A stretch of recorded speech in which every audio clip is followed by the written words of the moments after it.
Chapter 4. Autosuggestion, the medium for influencing the subconscious mind. The third step toward riches. Autosuggestion is a term which applies to all suggestions and all self-administered stimuli, which reaches one's mind through the five senses. Stated in another way, autosuggestion is self-suggestion. It's the agency of communication between that part of the mind where conscious thought takes place and that which serves as the seat of action for the subconscious mind. Through the dominating thoughts which one permits to remain in the conscious mind, whether these thoughts be negative or positive is immaterial, the principle of autosuggestion voluntarily reaches the subconscious mind and influences it with these thoughts. No thought, whether it be negative or positive, can enter the subconscious mind without the aid of the principle of autosuggestion, with the exception of thoughts picked up from the ether. Stated differently, all sense impressions which are perceived through the five senses are stopped by the conscious thinking mind and may be either passed on to the subconscious or rejected at will. The conscious faculty serves, therefore, as an outer guard to the approach of the subconscious.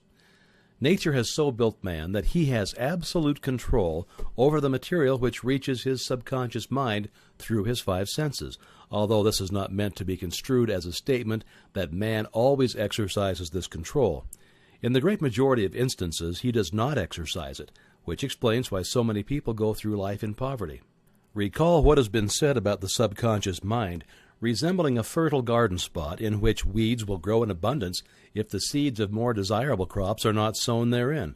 Autosuggestion is the agency of control through which an individual may voluntarily feed his subconscious mind on thoughts of a creative nature, or by neglect permit thoughts of a destructive nature to find their way into this rich garden of the mind.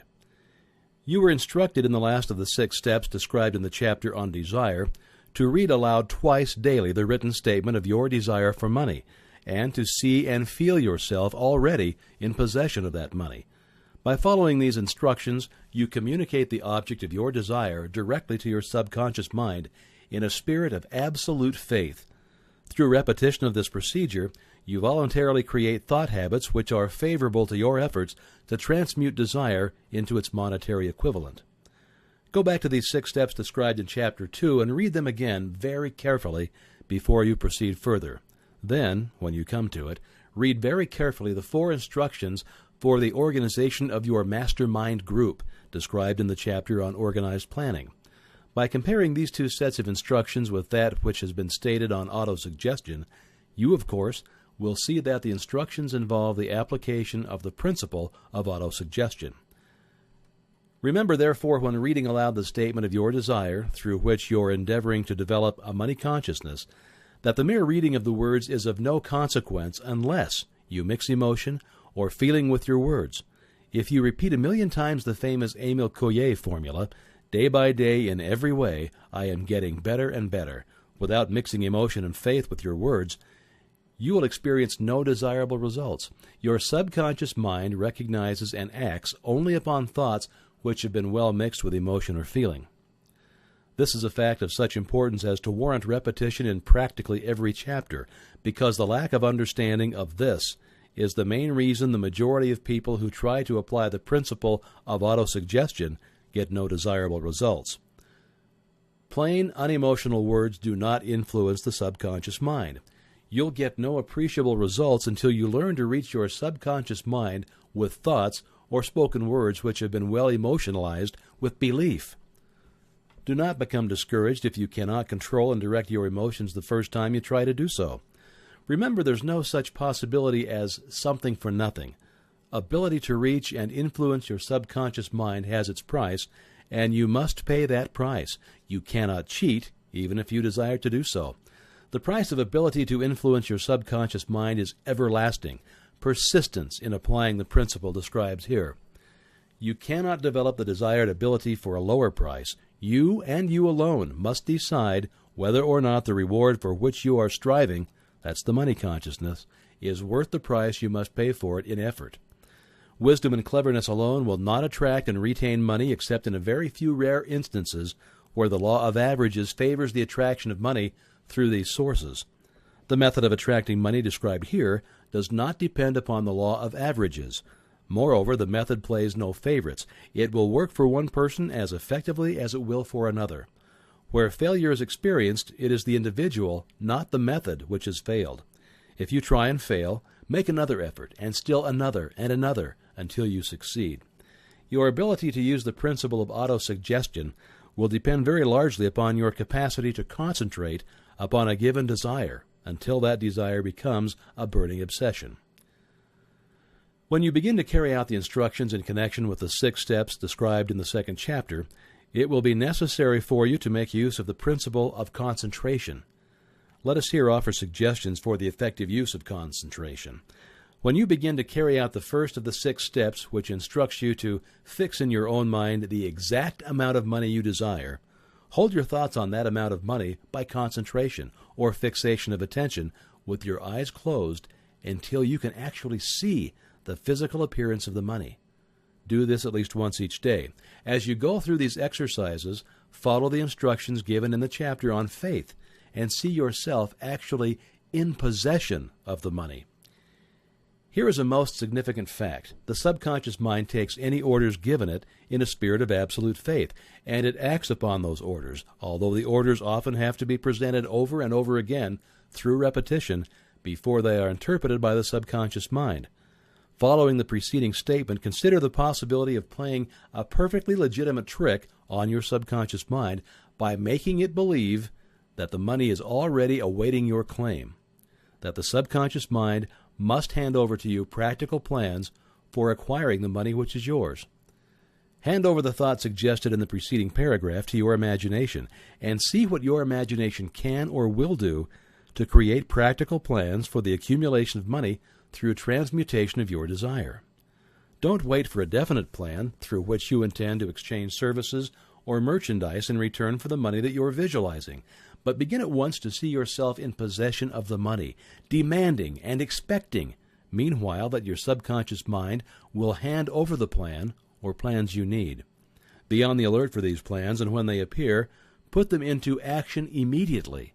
When the plans appear, they will probably flash into your mind through the 6th sense in the form of an inspiration. This inspiration may be considered a direct telegram or a message from infinite intelligence. Treat it with respect and act upon it as soon as you receive it. Failure to do this will be fatal to your success. In the 4th of 6 steps, you are instructed to create a definite plan for carrying out your desire and begin at once to put this plan into action. You should follow this instruction in the manner described in the preceding paragraph. Do not trust to your reason when creating your plan for accumulating money through the transmutation of desire. Your reason is faulty. Moreover, your reasoning faculty may be lazy, and if you depend entirely upon it to serve you, it may disappoint you. When visualizing the money you intend to accumulate with closed eyes, see yourself rendering the service or delivering the merchandise you intend to give in return for this money. This is important. The fact that you're reading this book is an indication that you earnestly seek knowledge. It is also an indication that you're a student of this subject. If you're only a student, there is a chance that you may learn much that you did not know, but you will learn only by assuming an attitude of humility. If you choose to follow some of the instructions but neglect or refuse to follow others, you're going to fail. To get satisfactory results, you must follow all instructions in a spirit of faith. The instructions given in connection with the 6 steps in the 2nd chapter will now be summarized and blended with the principles covered by this chapter as follows.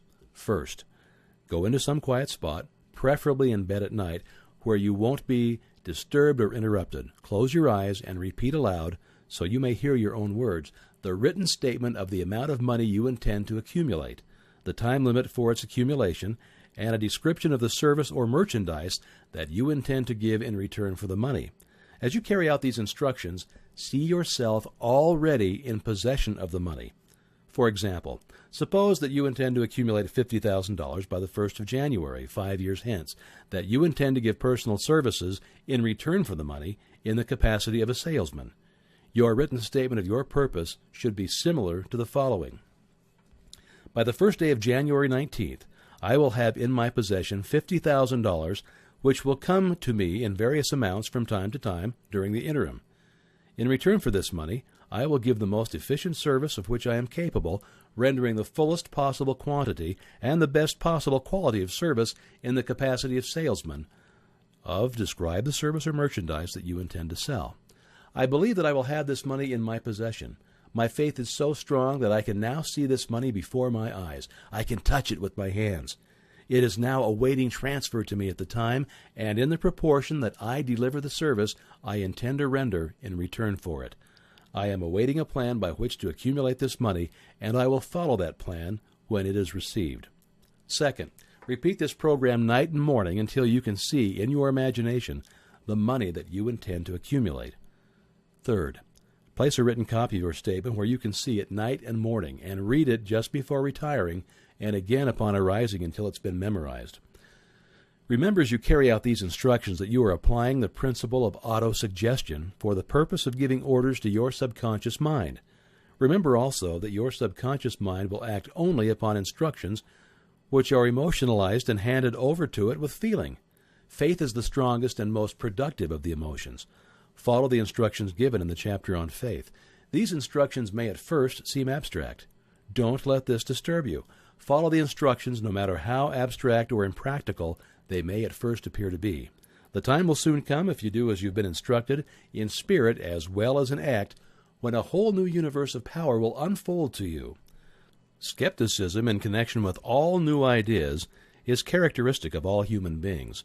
But if you follow the instructions outlined, your skepticism will soon be replaced by belief, and this in turn will soon become crystallized into absolute faith. Then you will have arrived at the point where you may truly say, I am the master of my fate.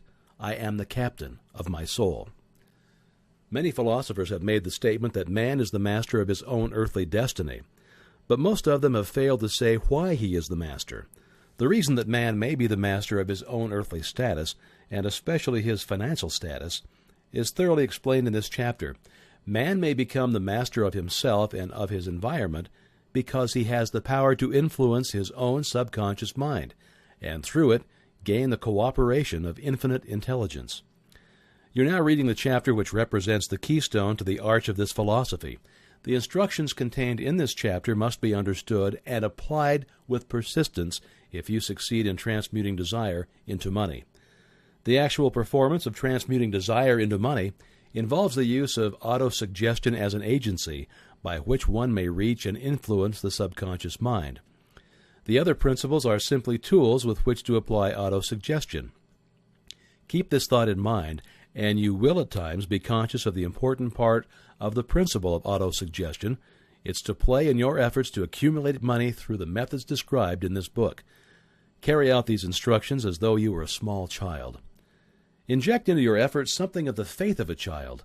The author has been most careful to see that no impractical instructions were included because of his sincere desire to be helpful.